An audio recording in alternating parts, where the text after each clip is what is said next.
Welcome to Adrianne's kitchen. How y'all doing tonight? So today's gonna be a little weird because I'm kind of doing a little bit of leftovers with some of the stuff that I already had going on.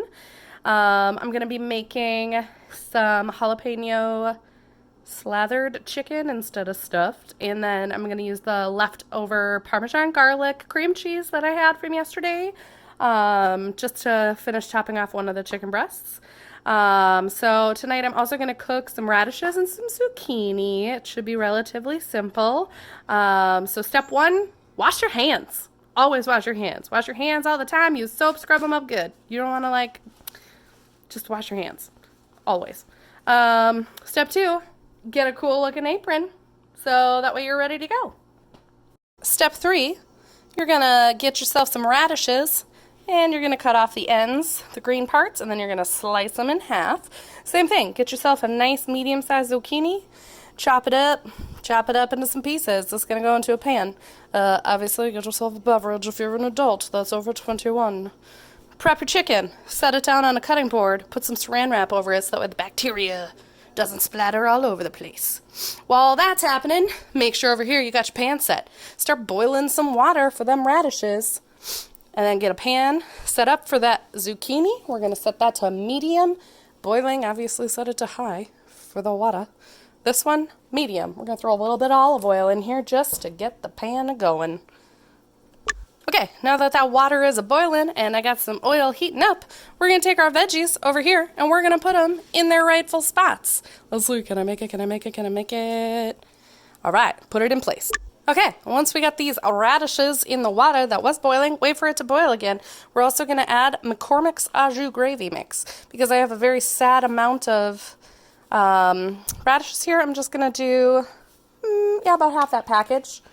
Half that package in there. And then I got my zucchini over here with that oil. We're going to do some salt, pepper, onion powder. I think I'll probably end up doing some garlic powder. I might throw a little bit of garlic in here too.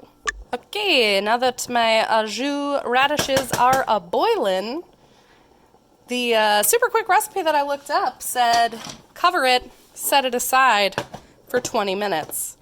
Fun fact, I've actually never made radishes outside a crock pot. So, fingers crossed that tastes good. Over here, we've got zucchini set up. Like I said, throw in those seasonings so that way you can get ready for it. And then we're going to go back to the chicken. Yeah, because that's got to get smashed. You're going to take a handy-dandy mallet or whatever large thing you can wield that will flatten a chicken that's in your house. Mallets are handy. I suggest getting one. The reason is you want to have flat chicken, not fat chicken. Also, get yourself an adult beverage if you're 21 plus because it's after hours and you're cooking. So, take that mallet. Think about whatever's pissing you off real good. Beat the shit out of the chicken. So, chicken, flat, not fat. You might ask why. Why do you want your chicken flat, Adrianne? Well, you see, it cooks faster. That's exciting. It cooks more evenly. That's also pretty exciting. And it comes out tender all the way through because it's flat, not fat. Now that we got our chicken all slammed up, we're going to come over here and check on them zucchini. Stir them up a little bit, season them a little bit if you think they're going to need a little more seasoning.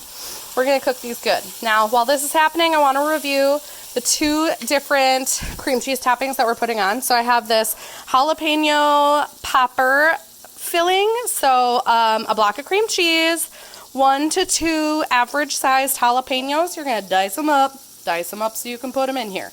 Bacon. You're going to need about 3 to 4 strips of regular bacon, chopped up. You're mixing that into the cream cheese as well. Salt, pepper, if you feel that's important for you.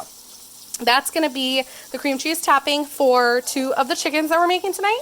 And then I have last night's garlic parmesan cream cheese that I made for our burgers. So that's a block of cream cheese. I roasted some garlic on the stovetop. Make sure to do it on medium heat. Make sure to put oil in the pan, otherwise you're going to burn the garlic. Learned that lesson the hard way. Mix that garlic in, garlic, salt, onion powder, salt, pepper. Mix it all up into that cream cheese. So both of these cream cheeses are actually just going to go right on top of the chicken after the chicken has cooked. We're going to take this time while the zucchini sautés in this pan. It takes, I don't know, I'd probably say 10 to 15 minutes. P.S. I also turned the heat back on my radishes because I felt like them just sitting there was sad. So I guess I'll have to update you on whether that was tasty or not. So anyways, let's talk about sanitation and cleanliness, especially when it comes to handling meat. This portion of today's video brought to you by Serve Safe Food Training. That's right. Okay, so chicken, when it sits like this, juice, all of it, bacteria. Ew, gross. You can get an infection, you can get somebody sick, like, it's gross. So you want to make sure you're using a clean cutting board, you're using a clean knife, you're not going to use that cutting board and that knife again afterwards, because what's going to happen is the bacteria from the ugly chicken is going to transfer to anything that the liquid or the bacteria touches afterwards. That's what we call gross. One time, I accidentally sliced my finger, didn't realize I sliced my finger because the nick, like, it didn't actually cut, so I didn't think I actually got into anything. Chopped up some chicken. Within a day, I had to go to the ER to get a shot because my finger was the size of a sausage. I couldn't even bend it, guys. Like, I couldn't bend it. That's a problem. So, anytime you're handling any type of meat, including chicken, wash your hands aggressively. Sing the happy birthday song so that way you make sure you get all of those germs off. Okay, so I finished up the zucchini, put a lid on it, stuck it in the back just to keep it warm. Still got my radishes going on like medium. Now it's on low. So anyways, get yourself another pan because now you got to cook the chicken. If you really wanted to have a one pan dish, you could cook the chicken in the same pan that your zucchini was in, but I didn't. And we do our dishes, we pay our water bill, whatever. Don't judge me. I'm using 2 pans. Anyways, put some oil in your pan.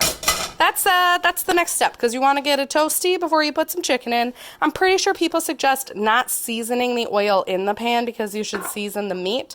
Well, I don't want to touch the chicken again, so I'm feeling a little bit lazy. That means I'm going to season the pan so that way when I put the chicken in, the chicken's going to land on the seasoning in the oil, and then I'm going to season the top. The seasonings I'm putting on here, we had some salt, we had some pepper, I just did a little bit of onion powder. I'm doing the garlic powder right now. I'm just going to do a little swirly swirl here. Mix up the oil, yeah. Mix that up, mix that up. Okay, then I'm going to get the chicken and I'm going to put it in the pan.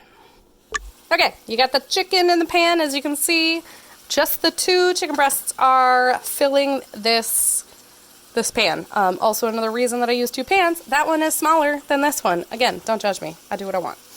Okay, so we're going to cook. I'm going to season the top of these. You are cooking to make sure that they get to a minimum of 165 degrees because that's important so you don't get sick. Anyways, as they're cooking, we'll continue on, but I'll flip them over at some point and then we're going to put the toppings on.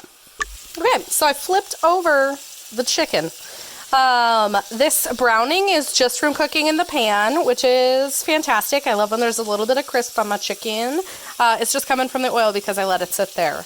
I also forgot to mention I put a little bit of paprika on the chicken breast that's going to be used for the jalapeno popper slathered chicken. So now you know. Something I found that works really well when you're cooking chicken is to walk away. Because sometimes you just think about your chicken too much. And you're staring at it and you're like, is it done? Is it done? Is it done? And it's not. And then you're like annoyed because it takes forever. Maybe that's just me. So sometimes I like to walk away. And maybe you can't tell because it's weird wintry mix, but we're experiencing Narnia beginning again. Here you go. Winter in the woods. And just like that, your chicken's going to be ready. So we're going to do the slather part. This original recipe that I had was to stuff the chicken, which was also quite tasty, but that took like 40 minutes in the oven, and I don't like to wait that long, even though it's probably going to take me 40 minutes to cook this whole dish anyways.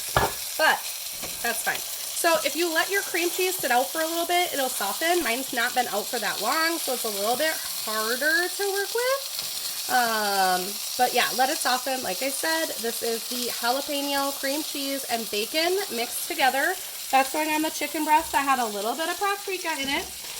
And then we're going to sprinkle on Colby Jack, cheddar cheese, whatever kind of orange cheese that you've got in your house, you want to sprinkle on top of that chicken breast. And that's going to get melty. And then while that's happening, we're going to just put that Parmesan garlic on the other chicken. This is a great way to use up some of those leftovers and also not feel obligated to like completely consume the entire block of cream cheese that's in her. You can always save it and use it for a different dish at a later time. Or if you really liked the flavor of the cream cheese, heck, you could put it on toast or a bagel if you really wanted to. Boy, did I sound northern Minnesotan with that bagel comment there. Okay, so while you've got all your cream cheese taken care of on that chicken, we're going to do Parmesan on top of that one. Again, because you're touching food products, make sure that you are consistently washing your hands throughout the process because bacteria is gross and you don't want to get anybody sick. While the cheese is on here, we're going to steal the lid from our zucchini, place it on top of this guy, let that cheese melt. All right, once the chicken is done, the cheese is melted, you're going to have it on your plate with your radishes and that zucchini. And you know what? The radishes were actually really good. So leave them on like a low simmer for about 15-20 minutes with that au jus sauce and they'll be tasty. Go enjoy your dinner, you lovely people. 10 out of 10, best meal I've ever had. Thanks, babe.